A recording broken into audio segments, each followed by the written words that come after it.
Wilson students. Today I'm going to read you one of my favorite books ever, Mike Mulligan and His Steam Shovel by Virginia Lee Burton. Mike Mulligan had a steam shovel, a beautiful red steam shovel. Her name was Mary Ann. Mike Mulligan was very proud of Mary Ann. He always said that she could dig as much in a day as 100 men could dig in a week. But he had never quite been sure that this was true.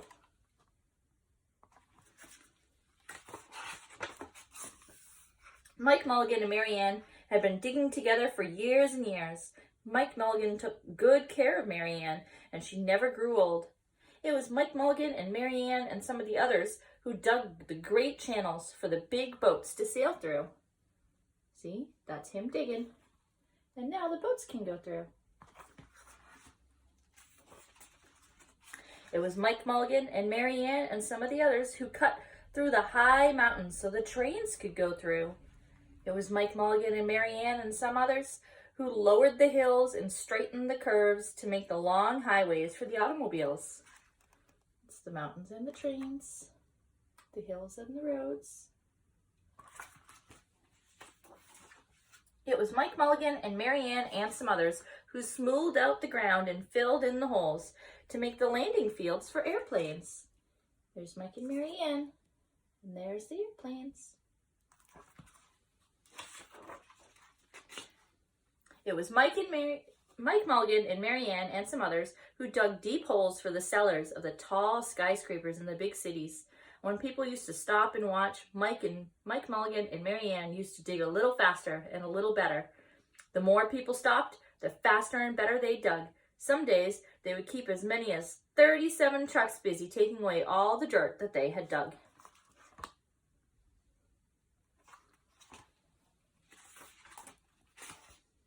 Then along came new gasoline shovels and new electric shovels, and then the new diesel motor shovels, and they took all the jobs away from the steam shovels. Mike Mulligan and Mary Ann were very sad. That's all the new ones. And then there's Mike and Mary Ann, and that fence says no steam shovels allowed. That's sad.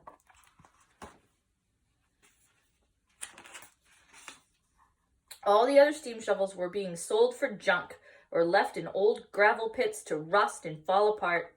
Mike loved Mary Ann. He couldn't do that to her. He had taken such good care of her that she could still dig as much in a day as 100 men could dig in a week. At least he thought she could, but he wasn't quite sure. Everywhere they went, the new gas shovels and their new electric shovels and their new diesel motor shovels had all the jobs. No one wanted Mike Mulligan and Mary Ann anymore. Then, one day, Mike read in a newspaper that the town of Popperville was going to build a new town hall. "We are going to dig the cellar of that town hall," said Mike to Mary Ann, and off they started. See the pit of all the steam shovels thrown down? But Mike and Mary Ann are at the top. He won't do that to his friend. And this is him reading the newspaper. They left the canals, the railroads, the highways, and the airports, and the big cities where no one wanted them anymore, and went way out in the country. They crawled along slowly, up the hills and down the hills, till they came to the little town of Popperville. That's them traveling away.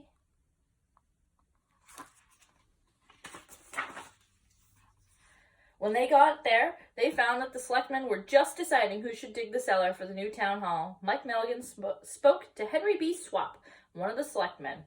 "I heard," he said, "that you were going to build a new town hall. Mary Ann and I will dig the cellar for you in just one day." "What?" said Henry B. Swap. "Dig a cellar in a day? It would take 100 men at least a week to dig the cellar for our new town hall." "Sure," said Mike, "but Mary Ann can dig as much in a day as 100 men can dig in a week." Though he'd never been quite sure that this was true. Then he added, "If we can't do it, you don't have to pay us." Henry B. Swap thought this was an easy way to get part of the cellar dug for nothing, and he gave the job of digging the cellar to the new town hall to Mike Mulligan and Mary Ann. Man doesn't believe him, and he thinks that he'll get the work done for free. So that's not very nice, but he is letting them do the job.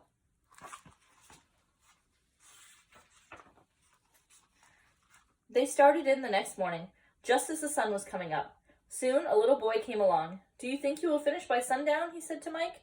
"Sure," said Mike, "if you stay and watch us. We always work faster and better when someone is watching us." So the little boy stayed to watch.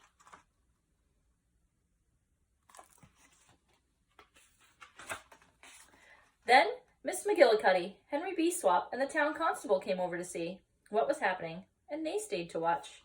Mike Mulligan and Mary Ann dug a little faster and a little better.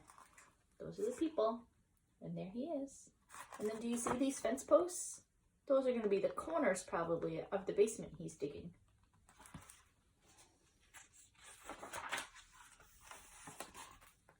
They gave the little boy a good idea.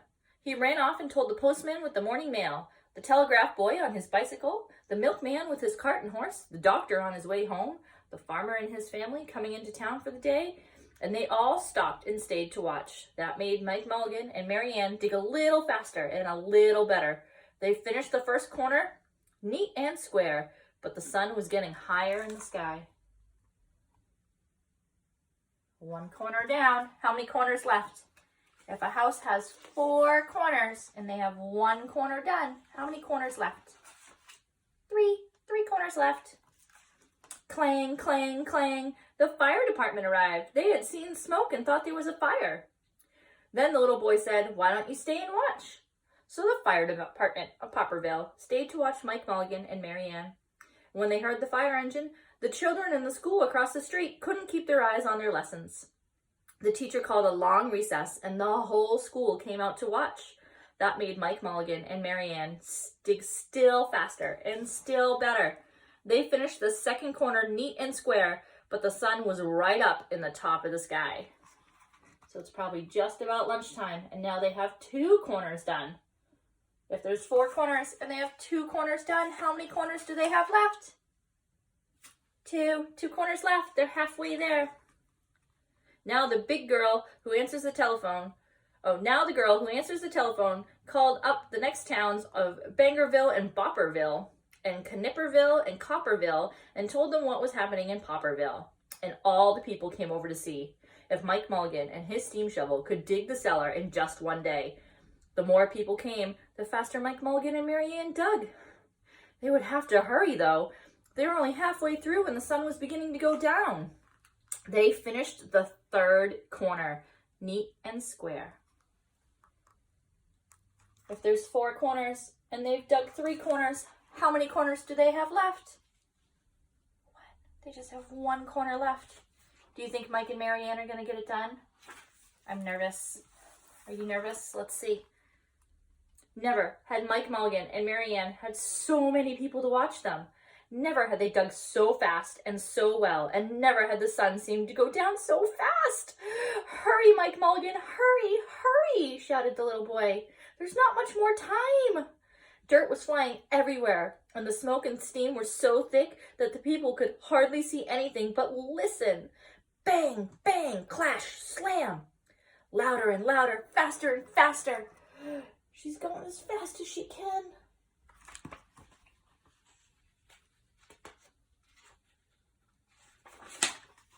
And then suddenly, it was quiet. Slowly, the dirt settled down, the smoke and steam cleared away, and there was the cellar, all finished. All 4 corners, neat and square, 4 walls, straight down, and Mike Mulligan and Mary Ann at the bottom, and the sun was just going down behind the hill. "Hooray!" shouted the people. "Hooray for Mike Mulligan and his steam shovel! They have dug the cellar in just one day." Do you guys see anything wrong with this picture? What do you think might happen next?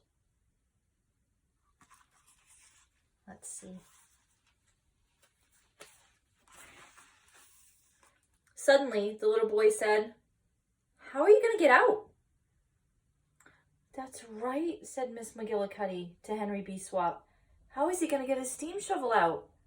Henry B. Swap didn't answer, but he smiled in a rather mean way. Then everybody said, "How are you going to get out?" "Hi, Mike Mulligan. How are you going to get your steam shovel out?" Mike Mulligan looked around at the 4 square walls, 4 square corners, and he said, "We've dug so fast and we dug so well that we've quite forgotten to leave a way out." Nothing like this had ever happened to Mike Mulligan and Mary Ann before, and they didn't know what to do.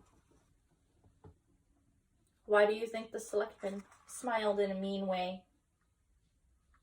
Do you remember what he was hoping for? That they wouldn't get done, right? So he wouldn't have to pay them. Let's see what happens. Nothing like this had happened before in Popperville. Everybody started talking at once, and everybody had a different idea. And everybody thought that his idea was the best. And they talked and they talked and they argued and they fought until they were worn out. Still, no one knew how to get Mike Mulligan and Mary Ann out of the cellar that they had dug. Then Henry B. Swap said, "The job isn't finished because Mary Ann isn't out of the cellar, so Mike Mulligan won't get paid." And then he smiled again in a rather mean way.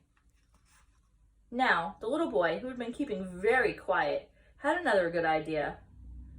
Why couldn't we leave Mary Ann in the cellar and build the new town hall above her? Let her be the furnace for the new town hall, and let Mike Mulligan be the janitor. Then you wouldn't have to buy a new furnace.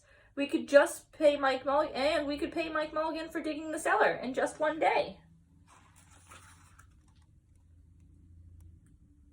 Those are all the people fighting, and this is the little boy being very kind and coming up with a very good compromise.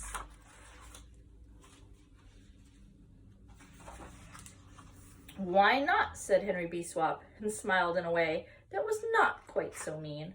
"Why not?" said Miss McGillicuddy. "Why not?" said the town constable. "Why not?" said all the people. So they found a ladder and climbed down into the cellar to ask Mike Mulligan and Mary Ann. "Why not?" said Mike Mulligan, and so it was decided, and everybody was happy. Those are all the people coming down to help.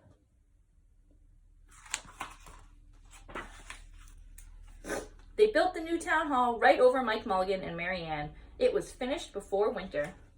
And every day the little boy goes over to see Mike Mulligan and Mary Ann, and Miss McGillicuddy takes him nice hot apple pies. As for Henry B. Swap, he spends most of his time in the cellar of the new town hall listening to the stories that Mike Mulligan has to tell, and smiling in a way that isn't mean at all. Yay!